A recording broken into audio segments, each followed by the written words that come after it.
the Shadow Engenderer. Mentel. The coldest winter in Arkham's history was upon the town when the stranger arrived. His figure was thin, and his presence, though discreet, sowed an insidious unease in those who crossed his path. His gait was slow, almost calculated, as if each step followed an incomprehensible design.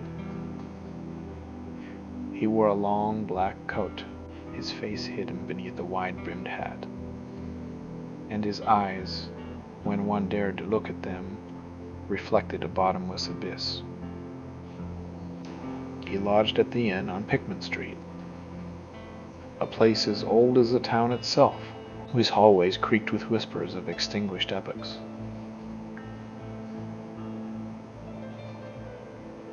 The innkeeper, old Merriweather, later recounted that from the moment the man crossed the threshold, the air grew heavy, and the light from the lamps trembled, as if an unseen shadow had settled over the entire house. Arkham's inhabitants soon noticed the visitor's presence, and with it, the emergence of indescribable nightmares. Men and women awoke, screaming in the night, feeling as though they had teetered on the edge of a cosmic horror their minds could not comprehend. Spoke of endless corridors, of cyclopean cities beneath purple dark skies, of whispers that resonated in their very flesh, in their bones and blood. At Miskatonic University, the few scholars who dared to investigate the phenomenon discovered a pattern. Every city in which this being appeared eventually disappeared, not due to visible cataclysms, but because time and memory seemed to erase all traces of their existence. Old photographs displayed blank spaces where buildings once stood, and historical documents were devoured by an inexplicable void. It was Professor Armitage who finally uncovered the trail of horror.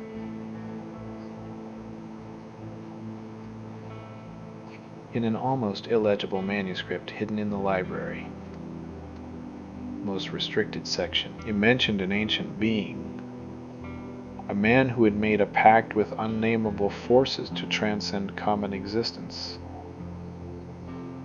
That being, whose true name had been swallowed by the eons, fed on reality itself, consuming the very substance of the places he visited, until they faded, leaving only perpetual oblivion.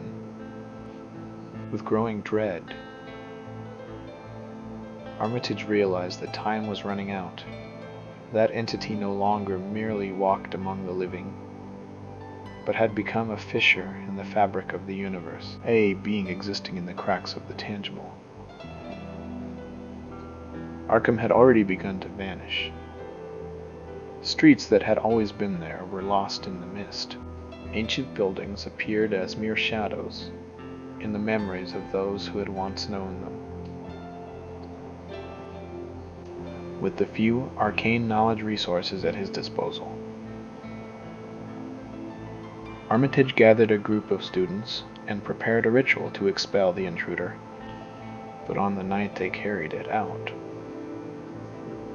the entire university trembled with a groan that could not have come from any earthly being. From the inn on Pickman Street, a formless shadow emerged, a darkness that devoured the light from the lamps and spread like a consuming cancer. Armitage and his group were never seen again. The following morning, the town of Arkham was strangely empty. No records of its existence remained in maps or documents. Where its buildings once stood there was now only a barren land, covered in impenetrable fog. And in another city, in another winter, a stranger in a black coat and wide-brimmed hat arrived, with his slow stride and unfathomable gaze, seeking his next feast of reality. Thanks for listening. If you haven't already, please subscribe. Turn on notifications and tell us what you thought of the video. And as always, be careful of what's around you.